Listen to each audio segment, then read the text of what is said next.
Right? Now we have on stage Master Rehan Rahman, judges QI 12. Master Rahman speaks for the topic. Thank you, honorable judges. Good afternoon, fellow delegates.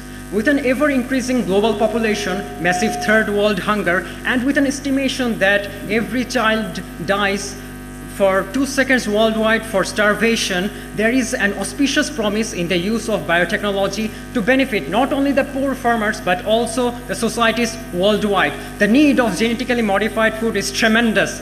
So what is genetically modification? Genetically modified food is a food items that had its DNA changed through genetically modification. Now, if we talk about the risks, just a decade ago, we rejected GM foods, taking the side of the environmentalists who broadcasted them as a Frankenstein foods.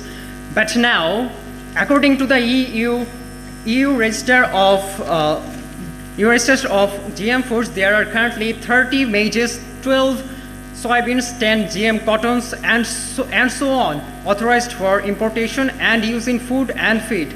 Secondly, altogether, the number of countries growing GM food is estimated twice the size of Great Britain, and yet there have been no substantial evidence that of human illness or environmental hazard. Now let's look at the advantages of GM crops.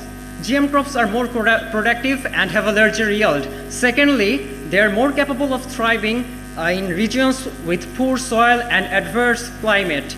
Thirdly, they stay fresh and last long as a result of their inbuilt resistance to insect, pest, weeds like canola and papayas.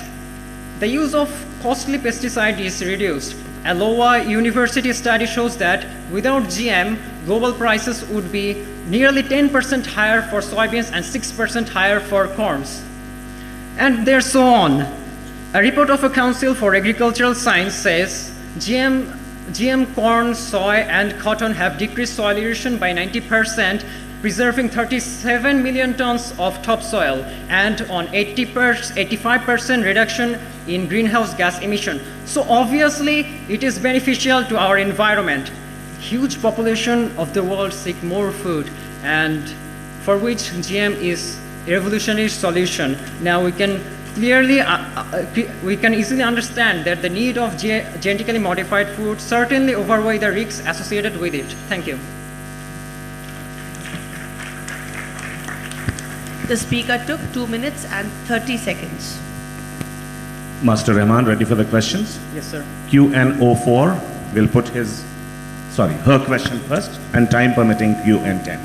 So, according to you, you said that there was not any evidence of human illness. But what about in 1989, dozens of Americans died due to impaired and genetically altered version of food, and in Brazil also. All right, forget 1999. What about 2015? We are already advanced so many years after that 1998 or something. So do you have any recent evidence? Because we are more progressed world than that. It is more credible if you give an example of current situation. Do you have a take on that question that the child asked? Not actually. Right. QN10, you can put the question. I'm sorry, child. My friend, while beginning your speech, you rejected the environmentalist report, right? But I have a statement for you which goes like this. If someone tells you that GM foods are safe, then he could fall in either two categories. Number one, either he doesn't know anything about plants. Number second, he is an evil to the earth.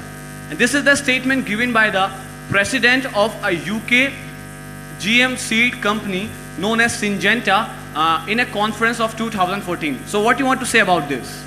Well, in my humble opinion, it is a judgment call, because what he's saying is maybe right, but do you have any exactly credible evidence that is showing the proof of his saying that he is the right of all of us? Ladies and gentlemen, Master Rahman completes his rebuttal time. Thank you. We acknowledge his speaking and his presence. Next we invite, ladies and gentlemen, Master Rajat Singh, and judges